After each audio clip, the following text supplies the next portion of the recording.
Hey, thanks again for doing this on such short notice, especially with the heart surgery and everything. I mean, personally, I'm just surprised that Craigslist still sells pacemakers, but hey, you okay? Voice activated, so actually if you could just not say that word. Yeah, cool. Let's get started. Hello, thank you so much for joining us. Could you please introduce yourself briefly for the people at home? Sure, my name is Spencer Coyle. I'm an assistant lecturer. I'm the director of the speech team and the director of the speaking center, and I also teach communication theory. Well, speaking of communications, what can you tell us about semiotics? Basically, semiotics, when you break it down, is just the study of signs and symbols. And signs are anything that stands in the place of something else. And so a sign is nothing more than this relationship between this thing called a signifier and a signified. So the signified is the exact thing itself, and the signifier is the relationship we have to that thing. You know what this is, you are able to identify it, you are able to spell it, you know what this pen is. Do you have a particular pen you like to use? A pen? Yeah, I mean, sure. Who doesn't? And so we know what this is based on the image itself, but then we all have a unique relationship to that object. Kind of narrowing it down here, why should we care about these symbols and semiotics in the media we consume? Well, I think it's a symbiotic relationship in a way because we give things meaning, but then we also derive meaning from what is given to us. So based on media representation, we are told what's important, but then it's the chicken or the egg. Does the importance start with us or does it start with what we are given? Interesting stuff. Now, I wonder, can semiotics be weaponized? Can it be used for a malicious purpose? I mean, the fact that we have hate speech, hateful ideologies tells us that we give birth to these things. And so hate speech functions as its own version of a sign and the words that we use. And so, yeah, it's fun to say we create words and symbols as a result of that, but there's a flip side to it and we can do bad things with it too. Well, that was some interesting stuff, folks, but we're not done yet. That ties into our topic today of Peacemaker. Now, the show Peacemaker, directed by James Gunn and produced by DC. Let's start off with a simple question. Spencer, are you a fan of Peacemaker?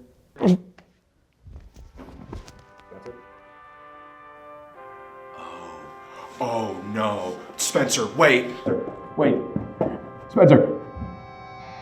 Hey, Spencer. Yeah, that's right. Stay with me. Hey, no, please. You don't want something, man. Come on. Go. Hey, go.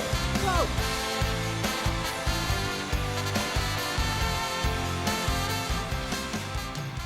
Peacemaker premiered in January of 2022. Having both commercial and critical success, it warranted a second season, as well as video game tie-ins. This includes Fortnite, which introduced the Peaceful Hips emote, which mimicked this very dance from Peacemaker's Season 2 intro. But Vice on September 29th of 2025 explains that after the release of Season 2's 6th episode, it's revealed that Peacemaker's perfect alternate world was actually the Nazi-led Earth X, recontextualizing the show's opening dance sequence, which appears to have John Cena making a Nazi symbol with his arms. Fortnite developer Epic Games believed that this wouldn't fly in their game directed towards teens, releasing this statement and pulling the emote from their game, stating that they would question Warner Brothers' creative intentions. This case study is complex, so today let's not only tackle whether Fortnite should have included Peacemaker's Nazi-coded dance, but also whether replacing that dance was an ethical alternative. In judging whether the emote's inclusion was ethical, we first must turn to how video games ought to be censored and judged.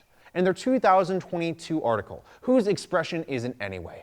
Video Games and the Freedom of Expression, Kristen Jorgensen and Toril Morenson argue that video games receive special treatment, being an interactable medium. Video games are different from other expressive media because they combine representation and procedurality. If a game allows for players to delve into complex themes, they ought to be protected. A similar case was the game Super Columbine Massacre RPG. Being a game covering the infamous school shooting, it was clearly problematic. However, it served as a social commentary, providing a meaningful representation that ought to be protected. Comparing this to the game Ethnic Cleansing, which not only centered around killing minorities, but also was developed by a white nationalist organization, this was actively harmful and needed to be censored. This creates a conflict between activism and intention. Warner Brothers and James Gunn didn't create the dance to actively spread Nazism. I would hope. Meaning, Peaceful Hips isn't actively hateful, failing Mortenson's and Jorgensen's criteria for censorship. However, the emote doesn't advocate for any particular social change, being a dance from an intro from a TV show. Being this disconnected from any central theme, Fortnite's inclusion of this emote seems to be pretty ethically neutral. So why all the controversy? To dive into why the emote was removed, we need to turn to its use as a dog whistle. Jose Ramon Torresas explained dog's whistles in their 2021 article as the select use of words, phrases, or symbols that employ familiar linguistic mechanisms to covertly convey a message. The power of a dog whistle comes from its ambiguity. The fact that most people will see Peaceful Hips as simply a dance, but those who understand its Nazi connections will have a deeper meaning. So it's spreading hate across all of Fortnite? Well, not quite. Because Ramon explains that covert dog whistles are not intended to make people racist. There are other mechanisms for that. The purpose of a covert dog whistle is to take advantage of the explicit or implicit racism within a community.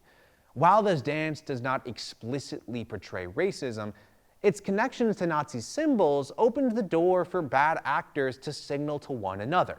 Being a game designed for teenagers, this potential dog whistle not being discussed between Epic and Warner Brothers is concerning. By releasing this emote, Warner Brothers and Epic Games both win, creating a business connection as well as potential revenue. Additionally, fans of the show and bad actors alike also win, having a way to share their love of the show as well as covert messaging, respectively. However, the emote itself is largely benign, not actively spreading hate. Because of this, while it's not ethically important to release or protect this emote, the release of Peaceful Hips isn't in itself unethical. However, this isn't the conclusion that Epic reached, as the emote was taken down.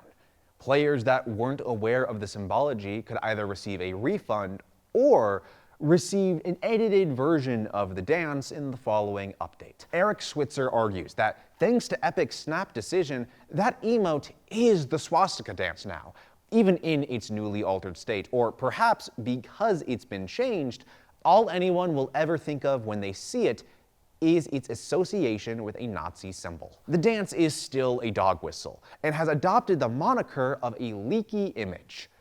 Carrie Helms explains that a leaky object is a shared object which unintentionally reveals implicit information about individuals or collective users. So even if Peaceful Hips no longer includes the arm motion, it's still unintentionally Nazi-coded because of the controversy.